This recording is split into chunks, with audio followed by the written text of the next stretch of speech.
it, and I'm trying to spend time on this. Apple TV Plus subscriptions aren't renewing at a staggering rate.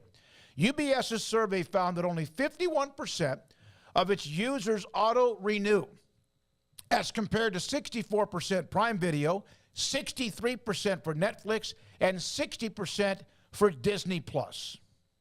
Is it because it's not as valuable? Is it because it's not loaded up with enough content? What would you think is the reason for that? Well, I think that right now, I mean, and I have it as part of just my whole deal, but I mean, there's not a whole lot on it. Like there's good stuff on it. I mean, but it's not, there's Ted Lasso, there's a couple other things, and they've got, if you're a sports fan, they've got MLS, so there's not a whole hill of beans of stuff there with it. Now, if you're like an Apple TV, if that's your box, your delivery, the little Apple TV One or whatever it is that you can get, then it's probably worth it because that's where you get all your content from. But even then, there's not a whole lot on it yet. It's still fairly new. All right, Craig, let me read this part and your thoughts on it as well. Apple TV Plus, this is from one who responded to that tweet. At $32 a month is completely worth it.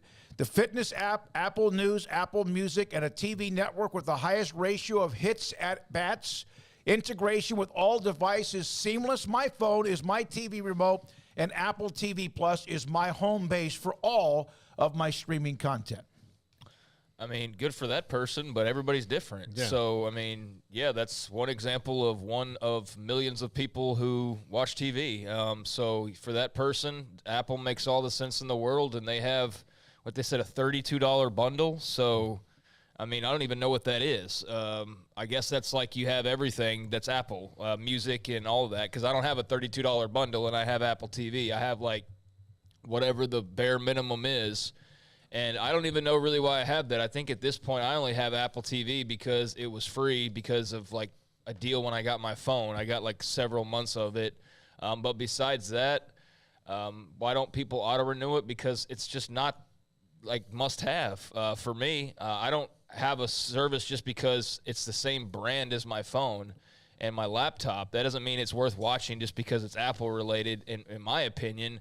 I think Netflix, which isn't as great as it used to be, still has better offerings. I think Hulu and Disney Plus is potentially, depending on what you watch, a better offering than what Apple has. I don't watch Ted Lasso, so okay, there's a big strike against them. I tried to watch the show C, and I lost interest after about a season, and I don't even really know what else is on there because I don't really ever think or care to really scour around and look all that much because it's just not top of mind for me because it's back of the line, really. So for that person, it works really well and integrates well. It integrates with my laptop and my phone and all of that really well, but there's just not really anything on there that makes me want to watch it, quite frankly. The only reason I even really have Apple TV besides the free trial is because I can watch my iTunes library rather easily through that.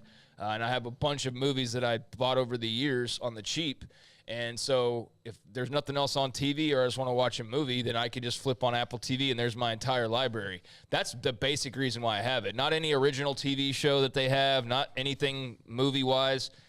And now that I think about it, the only reason I even dabbled with Apple TV to begin with, even as an Apple customer, was that Tom Hanks Greyhound movie. Mm-hmm. If it wasn't for that, I don't know if I ever even would have gotten it, quite frankly. Yeah, I don't know. Now that I think about it, that was entirely the reason I got it to begin with. And I watched that a couple times, and then I don't remember really watching much else after that. So, yeah, I mean, it's different for everybody. It's not an exact science. Well, and again, is there a possibility there are people might have some of these streaming subscriptions and don't even know it? That's their whole business model, Smokey, is to get you to sign up and then you forget. Look, I've canceled 4 or 5 things over the last couple of years that, in what will happen is, like my payment will change out. Yep. And then all of a sudden I'll get an email saying like, hey, we can't charge your card. And I'm like, for what? And it was because 3 years ago I signed up for this thing. I don't use it anymore, and it's there. That's what auto renew's purpose is that to keep you going and not realizing it.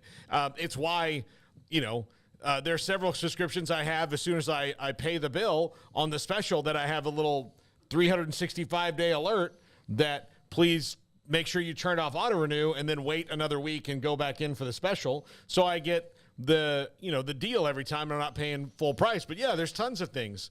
I search through it all the time and find stuff that I've paid for an extra 6 months that I didn't even realize I'm not using anymore. I needed it for this short amount of time. It's over, and I don't need to have the account anymore. Look, I'll tell you, Discovery Plus was like that.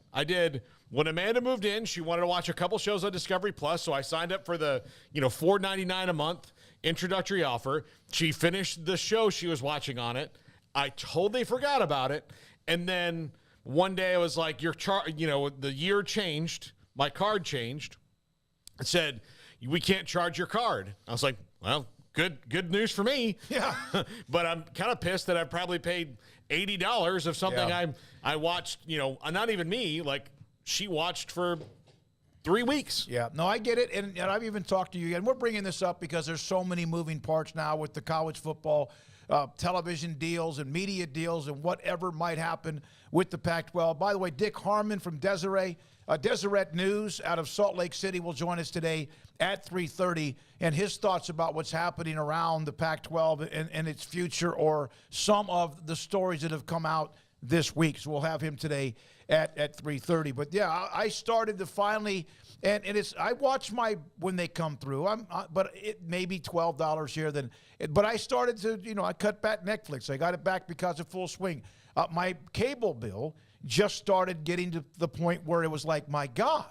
And it was like over $300 a month, and I cut it back the other day and then cut it back again. And then I saw my next month come in, and it was down to like $212, $217. It was $232. I mean, they have these sneaky little ways of just constantly. That still sounds really high to me for some reason. Well, I have a really good spot of internet, and I have. It must be the internet. I have two DVRs, right?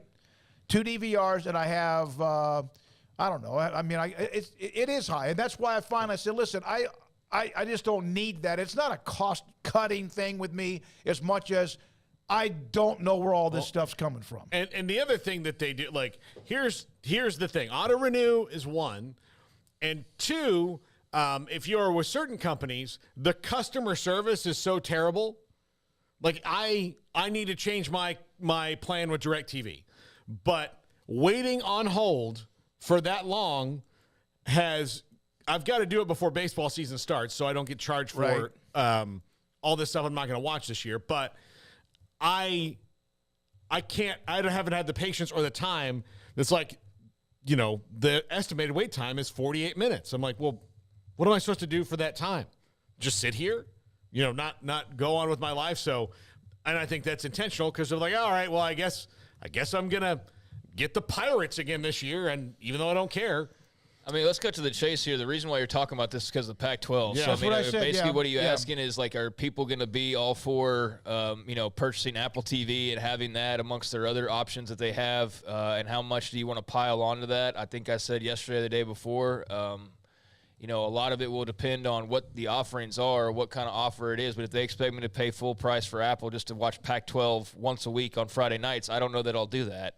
Part of it because I don't usually get to be home on Friday nights, so catch the second half of a game and pay what? I mean, what are you saying? Am I paying $5? Then okay, I'll probably do it. If you're paying $14, no, I'm not, because I'm going to watch probably all of an hour of a game a month, and I don't care to really watch anything else on there. Mm-hmm. So, I mean, that's the danger of running with just a streaming only is, for some people, it won't matter what the cost is. Some people are just going to be Pac-12 fans, and it doesn't matter what else is on there. And then some people like me, it's like, okay, what's the price cost? And yeah, it might only be a $10 difference, but it's the difference of me spending $50 over the fall versus not spending it. And yeah, I mean, I could probably, burn $50 and not really notice it all that much. But do I want to do that if I don't have to support a product that I'm not even watching? No, probably not. So yeah, I mean, that's something that Pac-12 diehards, it seems like a simple decision because you're going to want to watch the Pac no matter what.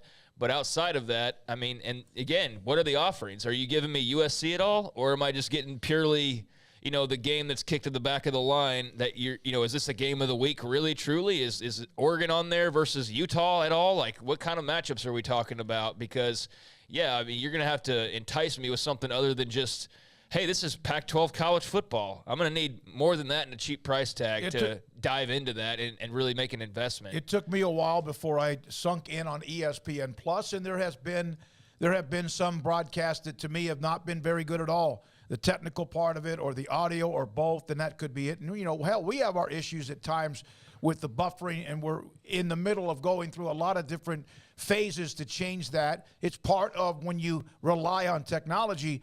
But I have watched. I mean, the other day there was a hell of a game on ESPN Plus, and it wasn't Baylor. It was somebody else in the Big 12. So I sunk into that, and I really, The Netflix, as soon as I watch that series, unless there's something else that pops up, I'll cancel that and move on. But I think there's so many things coming at us in different directions. But that is why I brought up, again, the streaming part of it and Apple TV Plus because of the story that Dick Harmon's going to discuss with us at 3:30 about who leaked that.